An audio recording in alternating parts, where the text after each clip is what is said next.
Hi everyone, this is Trish Kendall, your host for the Choose and Become interview series. People around the world ask me to share more of my journey to enduring success, more stories, more of my lessons, more of my experiences. There's only so much I can share during an inspirational speech or while facilitating a workshop or even through blogs. So here you go. In these Trish Kendall Speaks episodes, I give you short, impromptu, candid, raw me. Come along with me as I continue my journey to enduring success.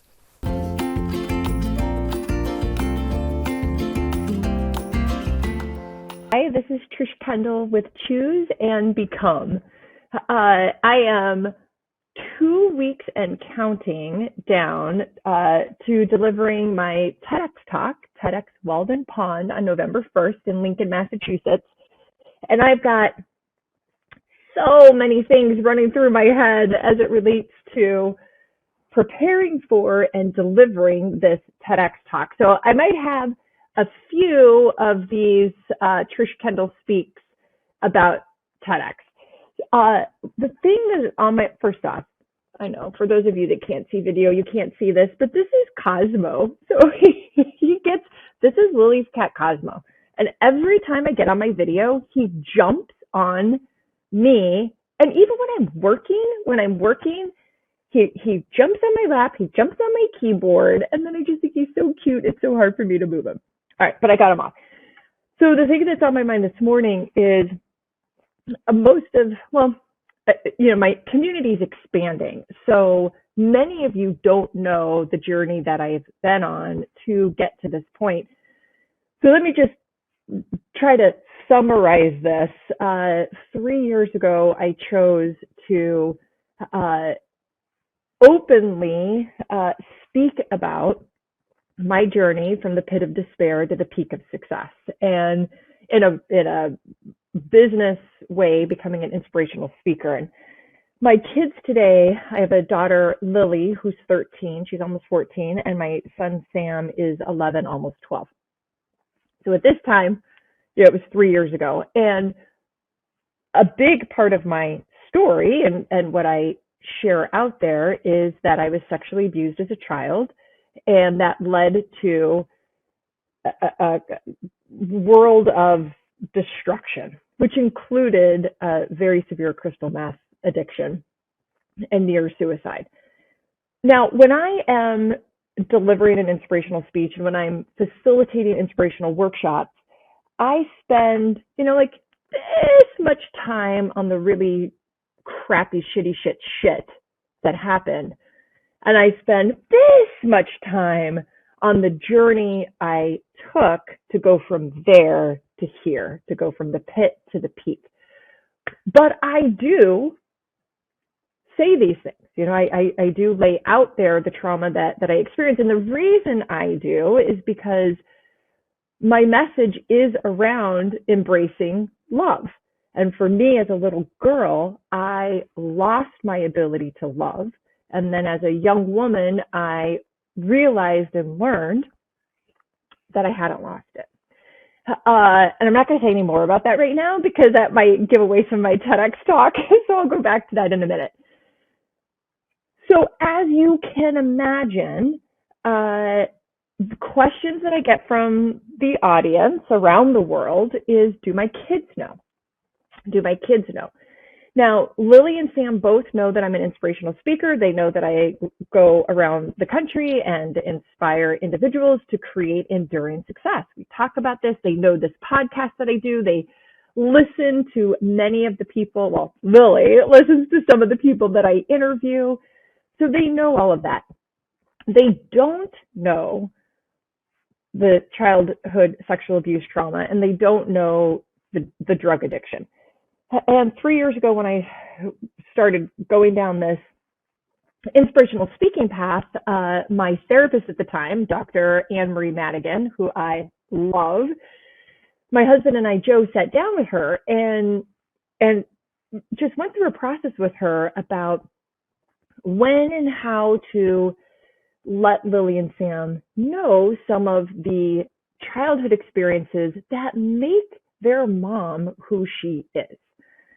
And Dr. Madigan, had given us such amazing advice. And one of the things that she said was, you want to sprinkle in little stories and little tidbits of your experiences, throughout Lily and Sam's life, and obviously in an age appropriate way.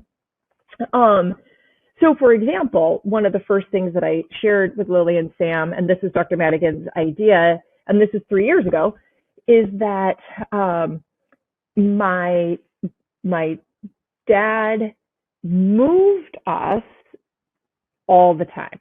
And I never went to the same school for a year. In fact, I went to 12 different schools before I graduated high school. So I was always the new kid. We were very poor, so I didn't have all the things that the new kid and the new girl wanted. I was not cute. I don't think I was a cute little girl. But the most thing, I didn't say that, but the primary thing is that I never belonged. And I always sat with this feeling of, oh my gosh, I want to have a friend, but once I make a friend, we're just going to leave. And couple that, sharing that with Lily and Sam in the context of me driving Lily and Sam to school. And I'm always so happy when I would drive them to school. This is when they went to the same school. I'd be like, oh, this is so amazing. This is like so joyful. They're bickering in the back, or we're listening to Winnie the Pooh on Audible or whatever. And I'm just overwhelmed with joy about driving them to school. And so what I shared with them is the reason that I am filled with joy driving you to Thatcher Montessori School is that you get to go to the same school with the same teacher and the same community and the same kids every day, every year. In fact, they ended up going to Thatcher for 9 years.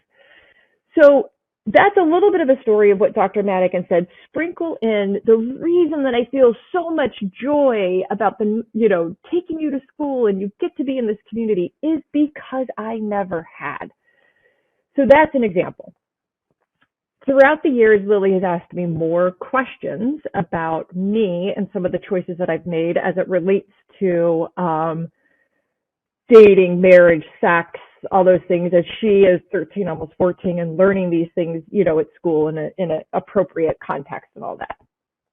So I've also sprinkled in things with Lily about me making choices as it relates to my body that I didn't want to do, but I felt pressured to do. So that's another thing that Lily and I have talked about. So all of this leads up to, first off, I'm going to say another thing here really quick.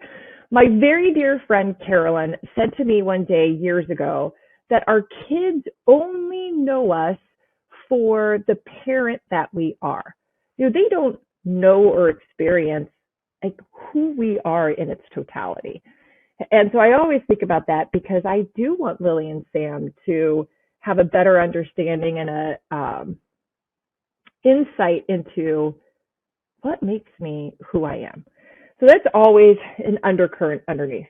Okay, so then, was it yesterday? Yeah, yesterday I got to, I picked Lily up from her cross-country meet. I went to her cross-country meet, so she goes to a new school now, Dana Hall. I picked her up from her cross-country meet, and it was an hour to get home. And we always get to talk or listen to music or listen to our Audible. And she shared with me, now she's new at this school. She's in 8th grade now. She's been here since whenever school started. So 5 weeks, 6 weeks, not very long. And her academic advisor, who's also her Spanish teacher, Mrs. Adams, Lily told me, she's like, Mom, I told Mrs. Adams that you're delivering a TEDx talk, because Lily and Sam know that I'm doing this and I'm practicing and I'm spending all of this time and how important it is and all that. So here's little Lily, my agent, sharing with her teacher that I'm delivering a TEDx talk. And so Mrs. Adams is like, oh my gosh, that is so awesome and so amazing. What does your mom do? And this is Lily telling me the story. And Lily says, well, she has a consulting firm. I know that. And she inspires people. I know that. And she really works a lot with younger women. I know that. And yeah, and it's Trish Kendall, Choose and Become. And she was like so proud that she remembered and knows exactly what it is to share with Mrs. Adams. And so Mrs. Adams said, oh my gosh, I will look her up and I would love to learn more. So last night, knowing this, I proactively sent Mrs. Adams, Laura Adams, who's amazing, an email to share directly with her my business, what I do, and then the Choose and Become construct, which obviously shows my personal story and the 5 choices that I made, the 5 critical choices I made to create enduring success. And so I shared with Mrs. Adams, and I let her know that Lily and Sam don't know the full details of my story, but that will be coming in an appropriate way.